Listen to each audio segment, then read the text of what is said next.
할렐루야. 할렐루야.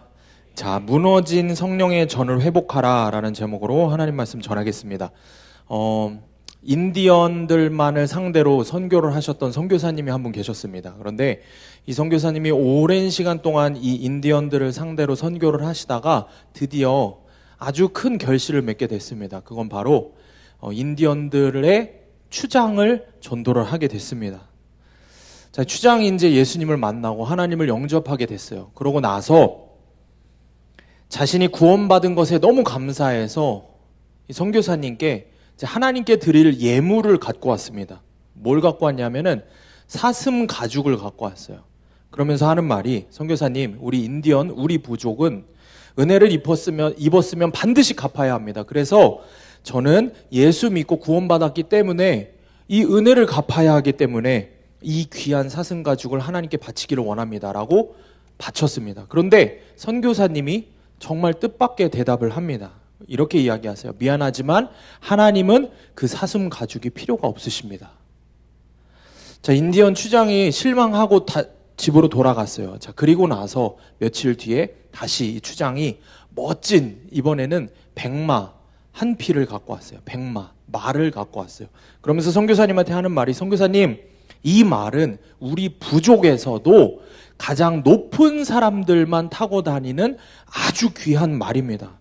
이 귀한 말을 하나님께 바치겠습니다. 선교사님이 또 이렇게 대답을 했어요. 미안하지만 하나님은 그 말이 필요가 없습니다. 이 선교사님의 대답에 추장이 다시 실망을 해서 집으로 돌아갔어요. 그리고 며칠 뒤에 추장이 이제 마음을 결단을 하고서는 아주 멋지고 화려한 머리에 쓰는 장식을 하나 갖고 왔어요. 그러면서 이 장식을 선교사님께 드리는 겁니다. 하나님께 드리겠다고. 그랬더니 선교사님이 이번에는 되물었어요. 이게 뭔데, 이 머리 장식이 뭐길래 이렇게 하나님께 바치려고 합니까? 라고 물었더니 추장이 눈을 크게 뜨고 결심하면서 의미심장한 말투로 이렇게 얘기하는 거예요. 이거는 다른 것도 아니고 추장의 권위를 상징하는 머리 장식입니다. 내가 추장으로서 나의 추장의 권위와 명예까지도 전부 주님께 바치기를 원합니다. 주님이 나를 구원하셨기 때문입니다. 그때 추장을 바라보면서 선교사님이 다시 이야기했어요. 정말 미안하지만 하나님은 이 장식이 아무 쓸모가 없습니다. 이젠 추장이 너무 낙심을 해서 이제는 조금 격양이 돼서 선교사님에게 이야기를 하는 거예요. 아니, 선교사님, 그러면 도대체 뭘 바쳐야 합니까? 지금까지 내가 갖고 있는 가장 귀한 물건, 우리 부족 전체에서 가장 진귀하게 여기는 물건, 그리고 제 권위와 명예까지도 다 하나님께 바쳤습니다. 그런데 하나님, 이게 다 쓸모가 없다고, 다 필요가 없으시다니. 그럼 하나님은 도대체 뭘 원하십니까? 내가 드릴 수 있는 건 다 드렸어요 라고 이야기를 하는 거예요. 그러니까 선교사님이 추장에게, 아니요, 당신에게 마지막 남은 것이 하나 있습니다 라고 이야기를 하며 잠언 23장의 말씀을 펴서 보여줍니다. 그 말씀은 이렇게 적혀 있습니다. 내 아들아, 너의 마음을 내게 달라. 하나님이 추장에게 원하시는 게 뭘까요? 값진 거, 귀한 것들, 명예, 세상적으로 봤을 때 그 귀한 것들 아무것도 하나님은 필요가 없으세요. 하나님이 필요하신 것은 추장의 마음, 다시 말해서 추장 그 자신을 원하셨던 거예요. 하나님은 추장의 완전한 주인이 되기를 원하셨기 때문입니다. 사랑하는 여러분, 자, 오늘 예배를 드리는 여러분의 마음을 한번 살펴보시기를 원합니다. 여러분의 마음에는 지금 누가 주인입니까? 우리 함께 말씀을 하나 읽어볼게요. 고린도전서 3장 16절 함께 읽겠습니다. 시작. 너희는 너희가 하나님의 성전인 것과 하나님의 성령이 너희 안에 계시는 것을 알지 못하느냐. 아멘. 성경은 예수님을 믿는 그리스도인들의 마음에 누가 계시는지 분명하게 말씀을 하고 있습니다. 여러분의 마음에 누가 계십니까? 여러분의 마음이 누구의 성전이라고 하십니까? 하나님이 계시는 성령의 전이라고 이야기를 합니다. 자, 그렇다면 내가 정말 예수 믿는 그리스도인이라고 하면은 이 말씀이 진리일 텐데, 그러면은 자, 여러분의 마음의 성전은 안녕하십니까? 여러분의 마음의 성전은 지금 아무 문제가 없습니까? 성령님이 여러분의 마음의 성전의 주인으로 앉아 계십니까? 아니면 내 마음의 주인이 바뀐 지 이미 오래되어서 내 마음의 성전이 완전히 다 무너져 내리진 않았습니까? 오늘부터 우리가 나누게 될 말씀은 느헤미야의 말씀입니다. 느헤미야의 주된 내용은 무너진 성전을 재건하는 내용입니다. 이스라엘의 예루살렘 성전, 하나님을 예배하는 하나님의 집입니다. 그 하나님의 성전이 무너졌는데 그것을 재건하는 내용이에요. 이스라엘 백성들이 오랜 시간 동안 불순종해서 하나님 이외의 다른 신들을 섬기자 하나님께서 심판을 하셨습니다. 그래서 주전 BC 586년에 바벨론에 느부갓네살이라고 하는 왕에 의해서 남유다가 망하게 됩니다. 이스라엘이 망하게 돼요. 그리고 다 포로로 잡혀가게 돼요. 그리고 그들의 자존심과도 같았던 하나님의 집, 자기들의 참 아버지라고 여기는 하나님의 집인 예루살렘 성전이 무너지고 부서져서 완전히 폐허가 됐습니다. 자, 그리고 포로로 끌려가서 그 고통스러운 시간들을 보내고 이제 하나님께서 다시 이스라엘 백성을 회복시키는 장면이 나옵니다. 그리고 이스라엘의 회복은 바로 성전을 재건하는 것부터 시작이 됩니다. 그래서 여러분, 우리가 앞으로 큐티하게 될 이 느헤미야의 말씀이 여러분에게 결코 나하고는 상관이 없는 그냥 이스라엘이라고 하는 한 나라의 옛날 역사, 포로 귀환, 성전 재건에 대한 이야기구나라고 받아들이면 안 되는 거예요. 왜냐하면 이 말씀은 결국에는 나에게 하시는 말씀인데, 하나님을 버리고 내가 내 마음의 성전에서 세상의 더러운 것들을 주인 삼아 살던 내 마음의 성령의 전이 완전히 무너졌는데 하나님 은혜로 다시 회복시키시는 이야기이기 때문입니다. 여러분의 마음의 성전이 다시 회복되기를 원한다면은 느헤미야의 말씀을 내게 하시는 구속의 하나님의 말씀, 100% 오르신 나에게 하시는 말씀이라고 믿고 이 말씀을 취해야 하는 것입니다. 여러분에게 이 은혜가 있기를 주님의 이름으로 축복합니다. 죄로 인해서 무너진 내 마음의 성전을 다시 회복시키시는 하나님의 구속의 은혜의 말씀이 앞으로 우리가 나누게 될 말씀인 것입니다. 그렇기 때문에 오늘 말씀을 통해서 구속사의 말씀이 들리는 여러분이 되길 주님의 이름으로 축복합니다. 말씀을 통해서 무너진 내 마음의 성전을 보게 되는, 내 마음의 성전이 어떻게, 얼마나 비참하게 폐허가 되어서 불타고 무너졌는지 보게 되는 은혜가 있기를 축복합니다.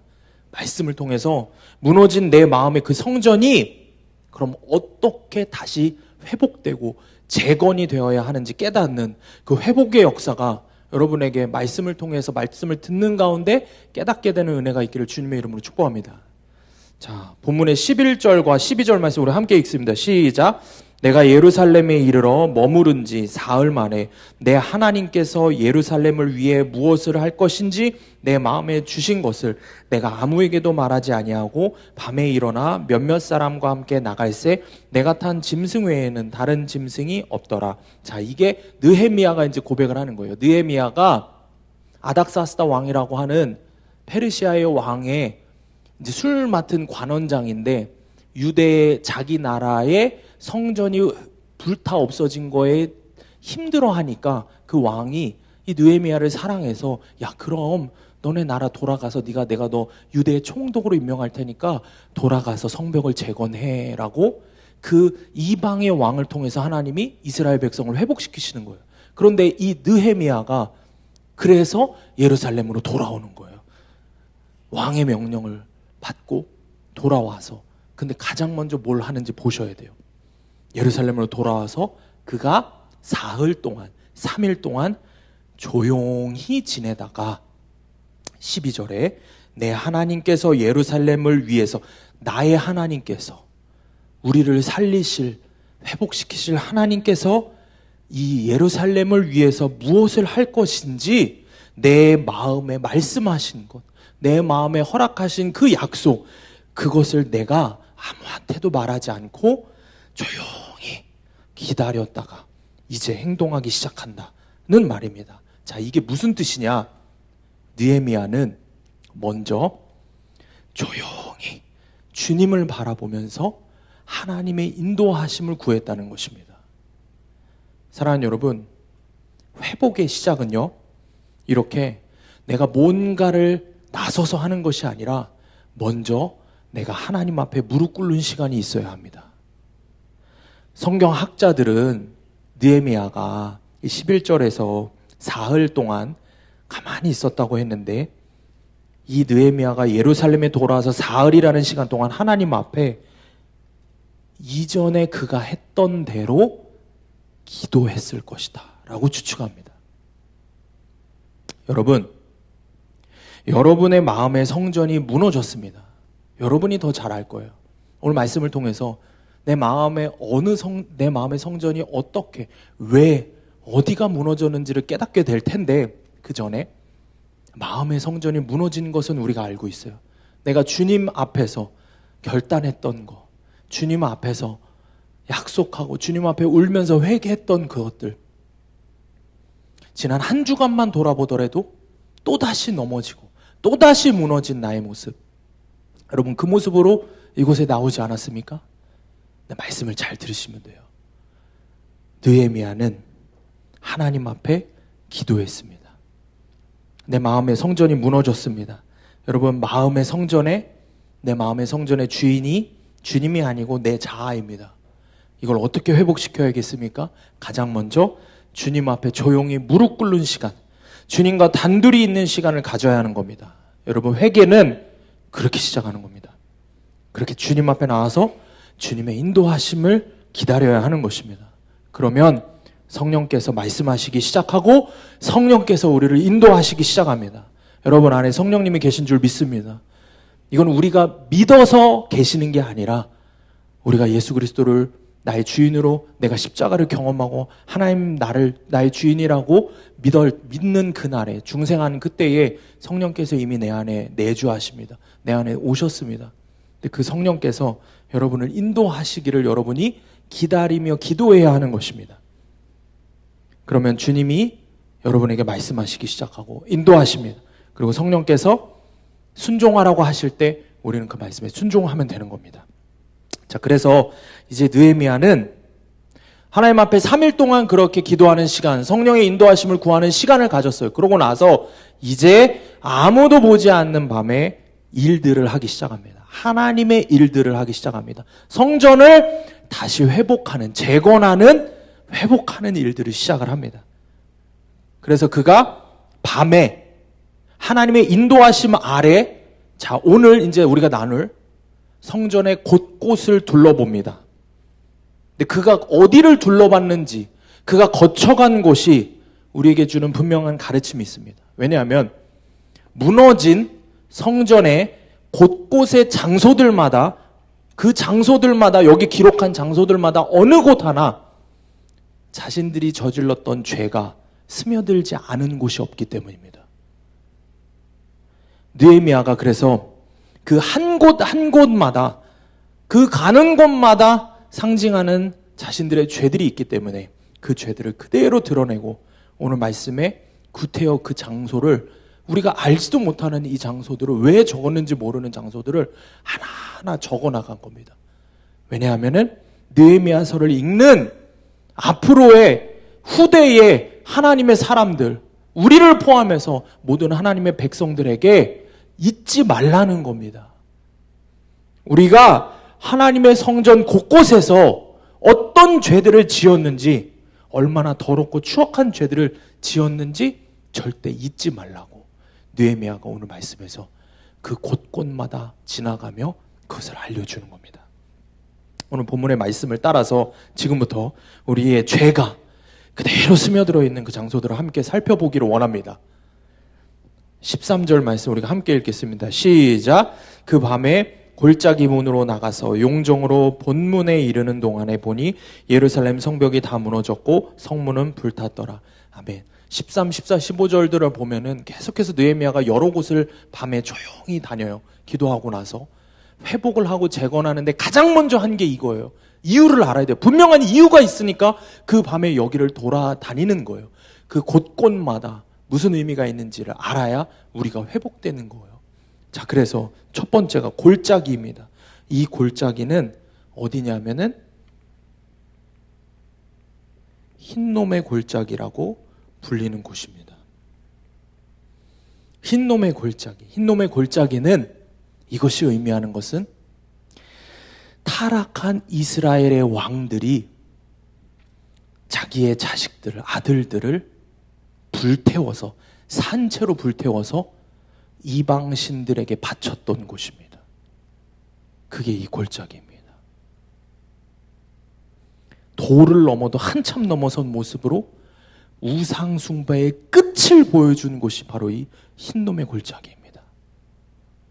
사랑하는 여러분, 여러분의 마음의 성전에 흰놈의 골짜기는 어디입니까? 살아계신 하나님을 철저하게 외면하고 지독하게 나를 사랑하며 세상을 사랑하고, 세상 사람들은 그렇게도 얘기하죠. 주님이 그 주님이 아니라고, 술 주님이라고, 우스갯소리를 하면 희덕대면서 같이 술자를 기울였던, 세상의 음란과 더러운 것들을 즐겼던, 그것들을 우상 삼아서 살았던 여러분 마음에 흰놈의 골짜기는 어디입니까? 도저히 납득할 수 없는 모습으로 우상을 섬겼던 그곳이 어디입니까? 왜 느헤미야가 지금 이 시간에 밤에 회복을 시키라는 하나님의 명령을 받고 그 음성을 듣고 그 인도하심 아래 다른 것도 아니고 건축 자재들을 준비하는 것도 아니고 다른 것도 아니고 3일 동안 조용히 기도하고 그 애통하는 주님의 마음의 심정을 품고 왜 흰놈의 골짜기를 먼저 갔을까요? 내 조상과 내가 하나님 위에 사랑했던 것들, 그 더러운 우상들을 섬기고 세상의 것들을 섬기고 나 자신을 섬겼던 그곳을 먼저 가는 거예요. 그것 먼저 해결해야 된다는 거예요. 그것 먼저 주님 앞에 회복하고 회개해야 한다는 거예요. 지금 후대의 사람들에게, 그리고 지금 이 시점에 느헤미야와 함께 재건할 이스라엘 사람들에게 밝히 보여주는 거예요. 우리가 하나님을 버리고 우상을 섬겼던 그것부터 회개해야 된다. 그 이야기를 하고 있는 겁니다. 제게 가장 큰 우상은 학벌이었습니다. 제가 정말 철저하게 주님을 잘 섬긴다고 생각했어요, 저는. 그래서 참 열심히 드럼을 공부하고 가리키고 했던, 돈도 잘 나름 벌었던 그것들을 다 버리고 그만두고 하나님 종으로 부름 받았으니까 나는 이제 열심히 미국에 가서 신학교에서 공부를 해야겠다. 그리고 미국 유학을 준비를 했어요. 이전에 드럼으로 공부를 하다 왔기 때문에 당연히 여러 가지 거기에 문화나 이런 것들도 편하고, 더군다나 제가 살던 곳에 그 지역에 또 좋은 신학교가 있어서 거기로 가면 되니까 다 아는 사람들이고 너무 편한 거예요. 그냥 가기만 하면 되는 거예요, 서류 내서. 근데 서류 준비하는 것부터 어려움들이 계속 있었어요. 그러고 나서 자꾸 서류 준비하는데 별거 아닌 것들이 자꾸 브레이크가 걸리는 거예요. 근데 이 멍청한 저는 이 돌대가리인 게 그걸 모르는 거예요. 내 안에 우상으로 가득 차 있으니까 모르는 거예요. 그래서 하나님의 사인을 무시한 거예요. 그런데 문제는 겉으로는 얼마나 하나님을 잘 섬기는 척 했는지 몰라요. 얼마나 경건한 척 했는지. 너무 말이 좋죠. 드럼 공부하던 거 다 포기하고 그만두고 하나님을 위해서 미국에 가서 좋은 신학교에서 열심히 공부해서 좋은 목회자, 좋은 하나님의 종이 되어야겠다. 이렇게 열심히 이야기를 하니까 주변에서들도 야, 그렇지.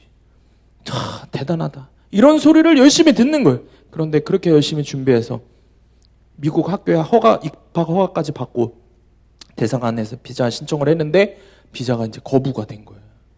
처음에는 이게 뭔가 착오가 있구나 싶어서 다시 비자 신청을 했어요.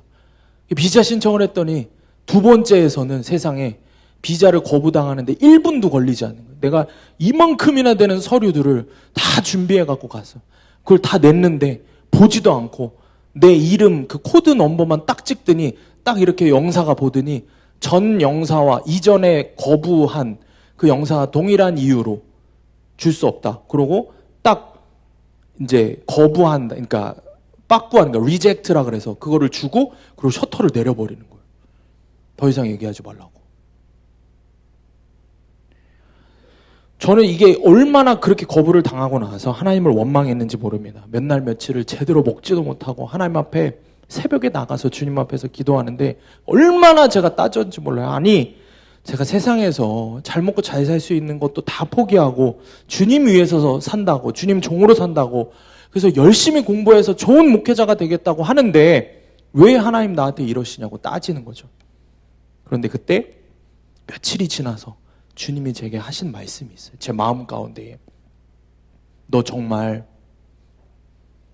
나의 영광을 위해서 유학을 가려는 게 맞니? 물어보시는 거예요. 너 정말 나의 영광을 위한 게 맞니? 그때 돼서야 제 안에 죄가 그대로 드러나는 거예요. 주님 영광 위해서 유학 가려고 했던 게 아니죠. 내 영광 때문에. 좋은 학벌이면 좋은 교회에서 편하게 존경받으면서 좋은 목회자 될 수 있지 않을까? 이 생각을 하는 거예요. 뭐예요? 주님을 이용해 먹어도 이렇게 고단수로 이용해 먹는 거예요. 그러니 내 마음에는 누가 주인이었겠어요? 절대 주님이 아니죠. 탐욕스러운 나. 오히려 주님 머리 위에 있는 나. 이게 너무 드러나는 거예요. 겉으로는 주님 섬기는 척.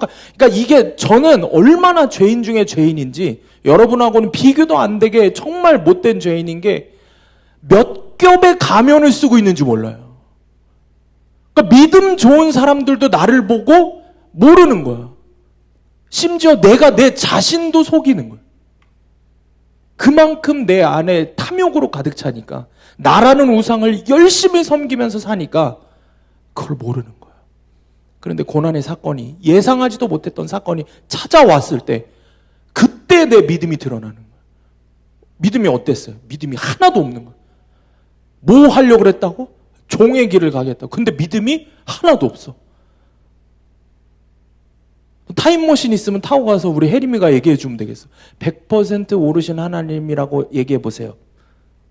그래도 되겠죠. 그 멍청한 나는 몰랐던 거야 그때. 그렇게 주님 위해서 산다고 하면서도 그렇게 멍청한 거야. 이유가 뭐예요? 내 마음에 누가 주인이니까? 내가 주인이니까. 내 안에 하나님이 내 주인이 아니라 우상이, 세상 학벌이, 세상 성공이, 심지어 여러분은 세상 직업을 갖는데 세상 성공을 위해서 사는 거면은 나보단 낫지. 나는 하나님의 일을 한다는 사람이 세상 성공하려고 그러는 거야. 얼마나 악독한 거야. 얼마나 더러운 거야. 얼마나 참혹한 거야. 오늘 말씀을 묵상하면서 그때의 죄들이 떠오르는데 내가 내 마음의 성전에서 내 마음의 흰놈의 골짜기로 주님이 성령님이 나를 데리고 가시는 거예요. 말씀 묵상하는데 너 기억나냐? 너 그랬던 놈이야. 너 그랬던 놈이야. 네 마음에 우상을 그렇게 짊어지고 가득 채웠던 놈이야. 그게 너야. 네 마음에 흰놈의 골짜기를 잊지 마. 주님 말씀하시는 거예요.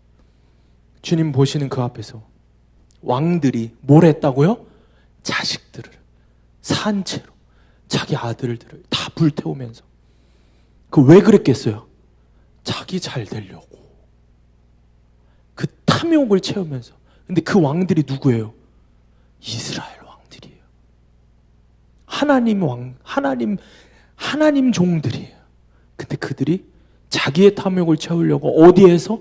하나님의 성전 안에 흰놈의 골짜기에서 그 짓거리를 하고 있는 거예요. 우상 이방의 신들을 섬기는 그 방법으로 거기서 예배를 드리고 있는 거예요. 자기 탐욕을 채우 상상조차 할 수 없는 죄들을 지은 거예요. 사랑하는 여러분, 여러분의 마음의 흰놈의 골짜기에서 여러분은 지금 어떤 우상을 섬기고 있습니까? 그걸 봐야 됩니다. 그걸 보는 눈이 떠지기를 주님의 이름으로 축복합니다. 나의 탐욕에 눈이 멀어서 시퍼렇게 하나님이 살아계시는데 그 하나님이 외면하고 완전히 외면하고 상상조차 할 수 없는 죄들을 지으며 그 하나님의 품, 하나님의 집 안에서 그 짓거리들을 하고 있는 거예요. 하나님 집 안에서 그 우상을 섬기고 있는 거예요. 감히 우상을 섬기고 있는 거예요. 여러분, 누구를 사랑하고 있습니까? 여러분, 하나님의 집 안에서 도대체 누구를 사랑하고 있습니까? 여러분 마음에 흰놈의 골짜기를 주님 앞에 드러내는 은혜가 있기를 원합니다. 그래서 돌이켜 회개하는 은혜가 있기를 주님의 이름으로 축복합니다. 아멘. 15절 말씀입니다. 함께 읽습니다. 시작. 그 밤에 시내를 따라 올라가서 성벽을 살펴본 후에 돌아서 골짜기 문으로 들어와 돌아왔으나.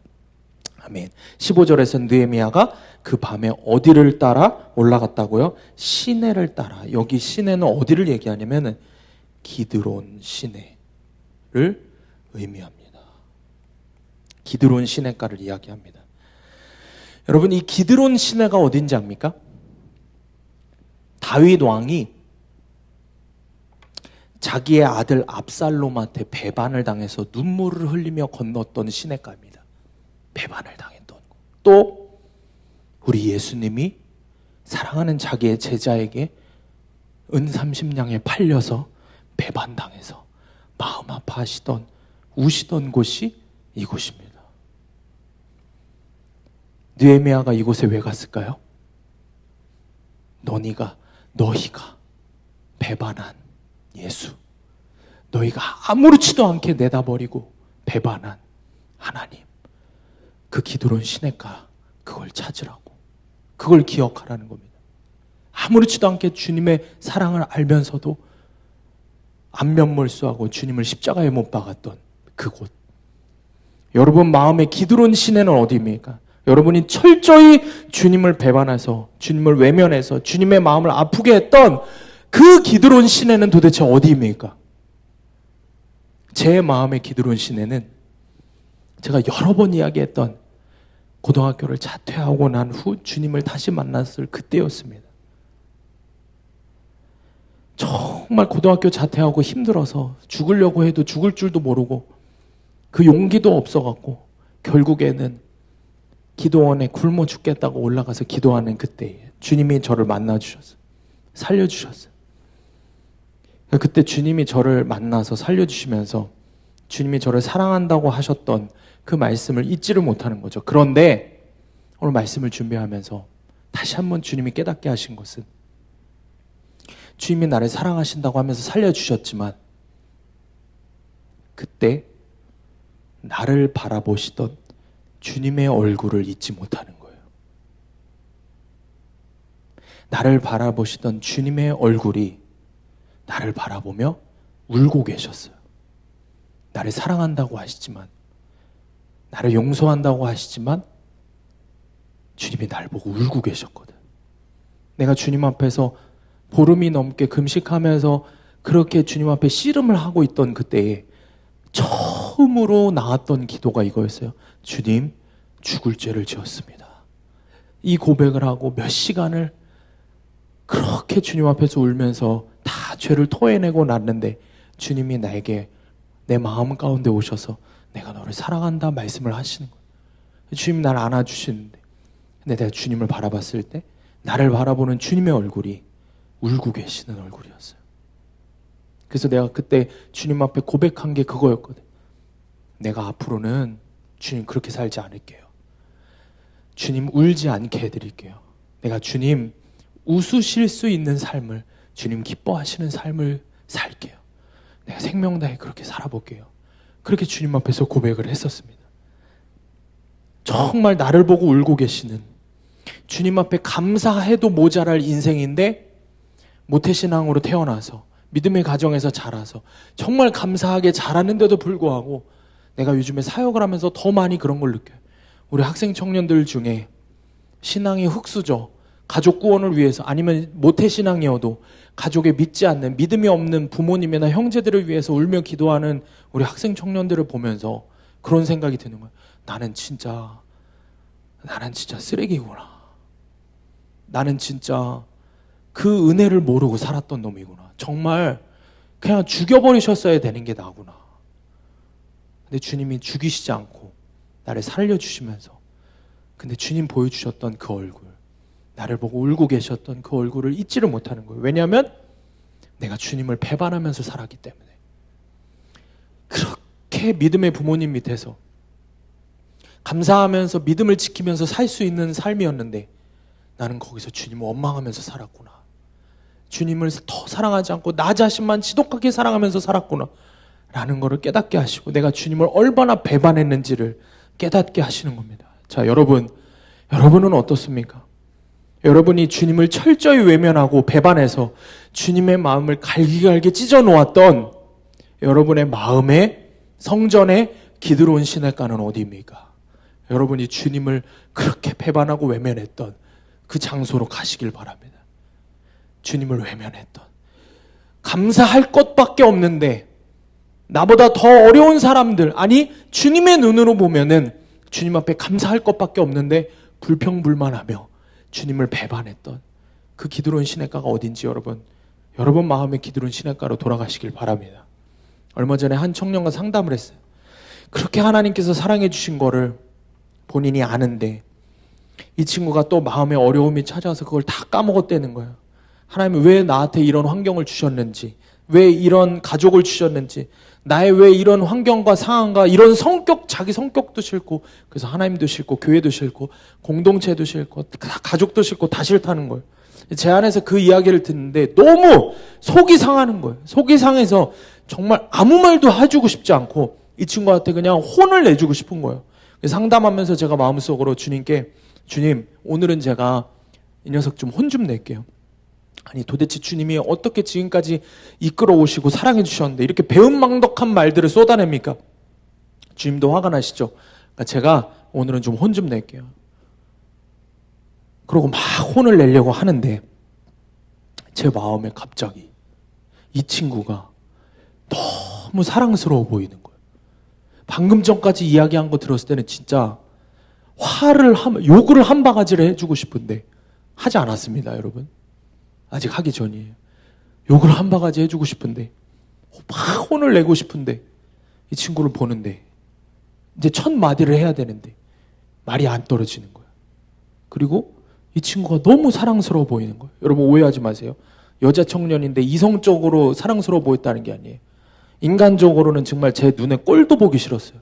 진짜 꼴도 보기 싫었어요. 근데 그 순간에 이 친구가 그렇게 사랑스럽고, 또 이 친구의 아픔이 그렇게 안쓰러운 거예요. 이게 철저하게 제 마음이 아니라 주님의 마음인 거예요. 이 친구를 향한 주님의 마음이에요. 그때부터 그 이야기를 해줬어요. 주님이 그래도 너를 사랑하시고 그래도 너를 이뻐하시고 너를 얼마나 이뻐하시는지 내 마음에는 도저히 이해가 안 될 정도로 너를 금이야 오기야 손에 안으시고 너를 참 귀하게 여기고 계신다 라고 이야기를 해줬어요. 그때부터 이 친구가 주님의 마음이 깨달아져서 눈물을 흘리면서 회개하기 시작했어요. 사랑하는 여러분, 이 친구는 언제 주님이 나를 사랑해 주셨냐고 주님을 그렇게 원망하고 배반하고 있었지만 그때에 그 친구를 향한 주님의 마음은 여전히 그 친구를 바라보며 안타까워하시며 끝까지 눈물 흘리며 사랑해 주시는 마음인 거예요. 오늘 우리 모든 학생 청년들을 향한 주님의 마음임을 깨닫는 여러분 되기를 원합니다. 그렇기 때문에 여러분, 내가 주님을 배반했어요, 내가 주님을 또 배신했어요 라고 고백할 수 있어야 됩니다. 인정하고 고백할 때 주님이 여러분 안아주시면서 용서해 주실 때, 그때 주님의 얼굴을 보게 되는 거예요. 주님의 나를 바라보시는 그 사랑스러운 얼굴을 보게 되는 것입니다. 여러분 마음에 기드론 시냇가로 나아가는 우리 학생 청년들 되기를 주님의 이름으로 축복합니다. 여러분이 주님을 배반했던 그 사건들 앞에서 여러분을 향한 주님의 마음을 구해보시길 바라요. 내가 배반했던 그 사건 앞에서 그 기드론 시내 앞에서 여러분이 고백해야 돼요. 주님, 내가 이렇게 주님을 배반했어요. 근데 주님은 나 어떻게 보세요? 주님은 나 어떻게 바라보고 계세요? 주님의 마음을 구해보세요. 여러분 보고 안타까워 눈물을 흘리시는, 그럼에도 여전히 여러분을 사랑하시는 주님의 마음을 분명하게 깨닫는 은혜가 있을 겁니다. 아멘. 13절 말씀 우리가 함께 읽겠습니다. 시작. 그 밤에 골짜기 문으로 나가서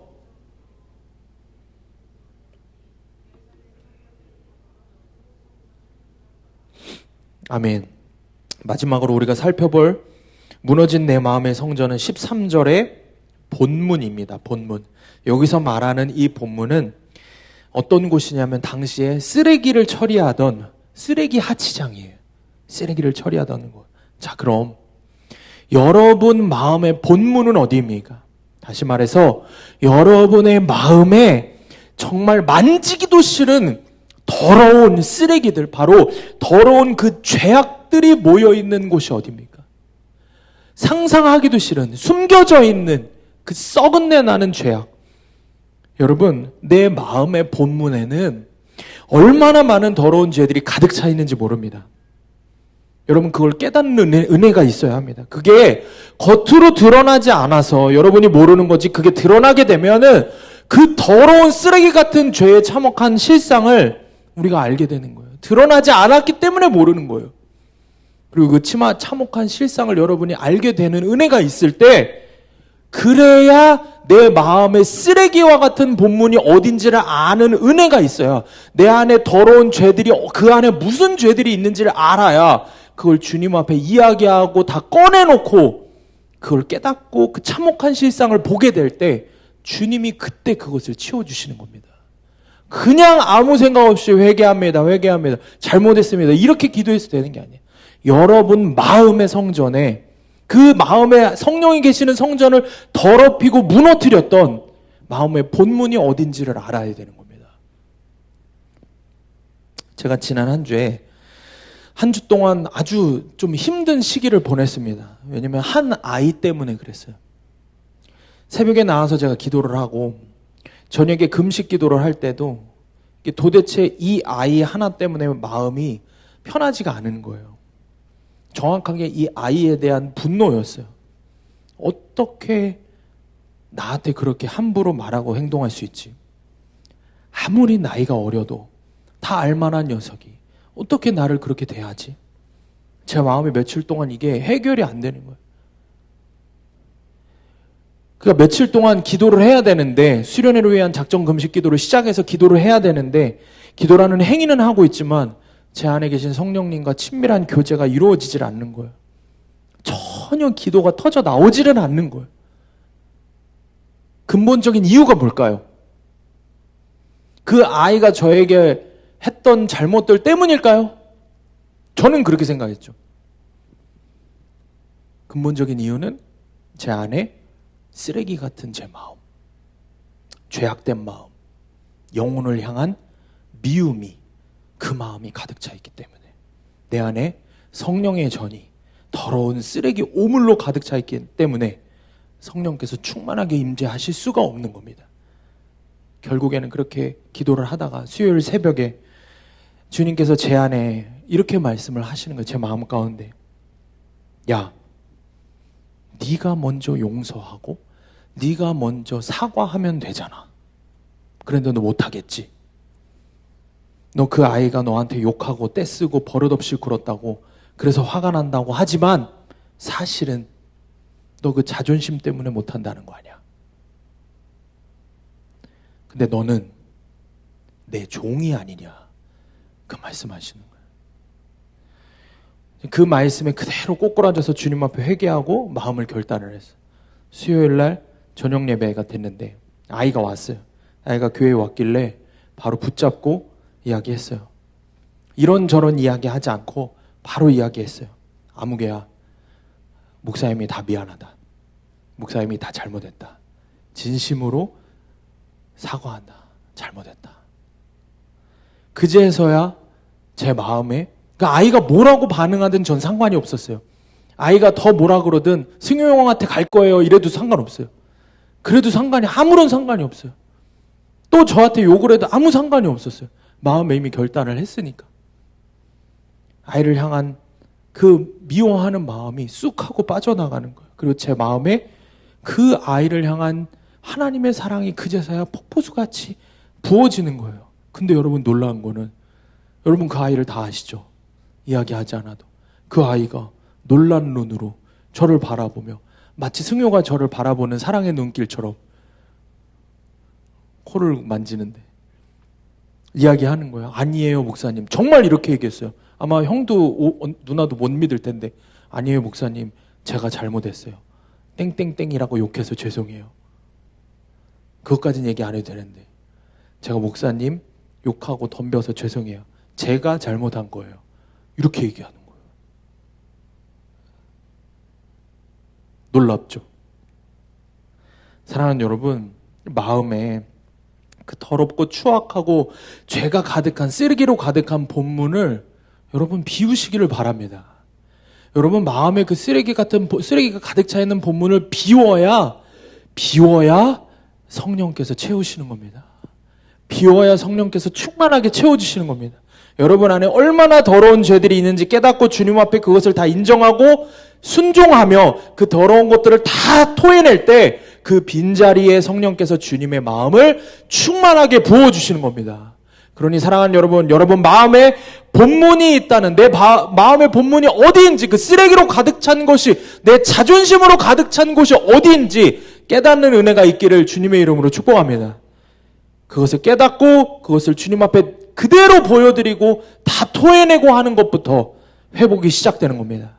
그때부터 내 마음의 성전이 주님이 다시 세워나가시는 것입니다. 여러분 이 은혜를 누리는 우리 학생 청년들 되기를 주님의 이름으로 축원합니다.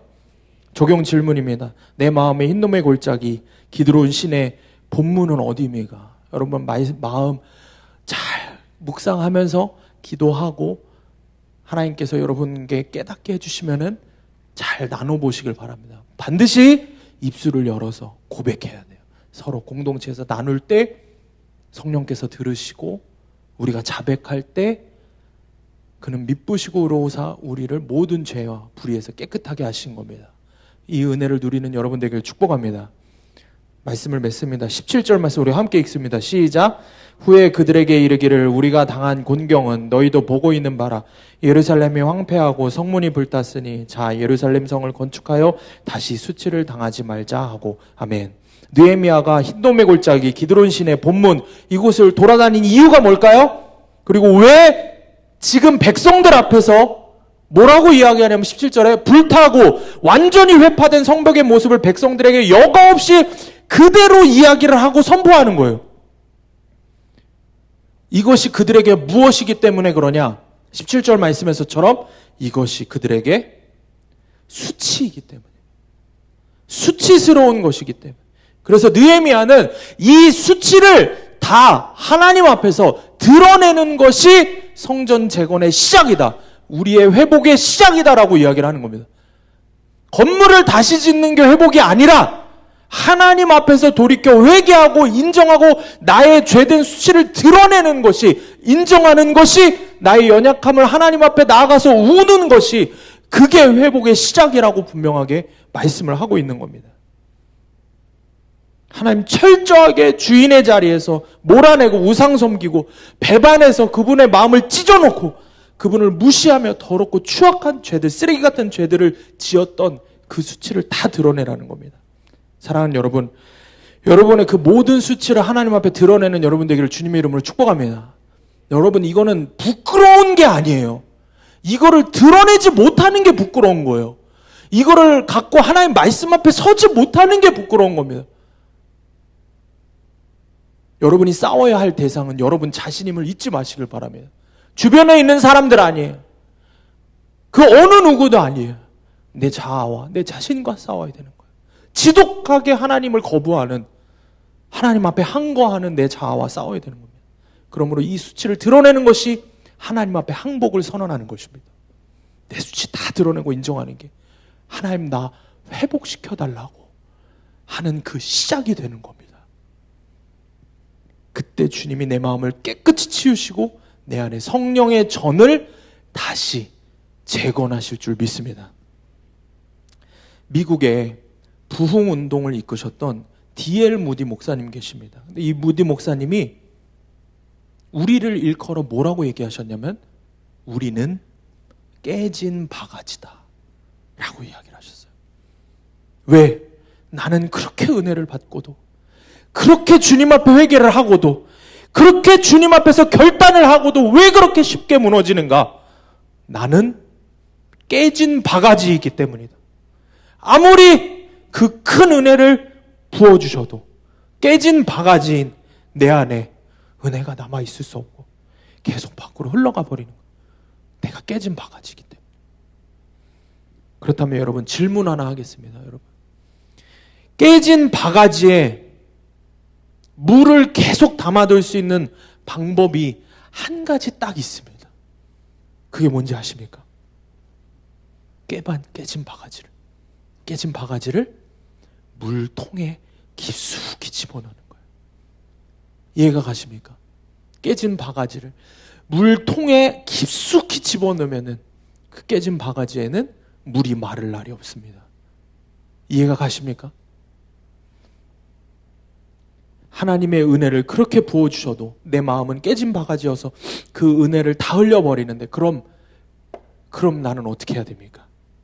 먼저는 내가 깨진 바가지라는 걸 인정해야 돼요.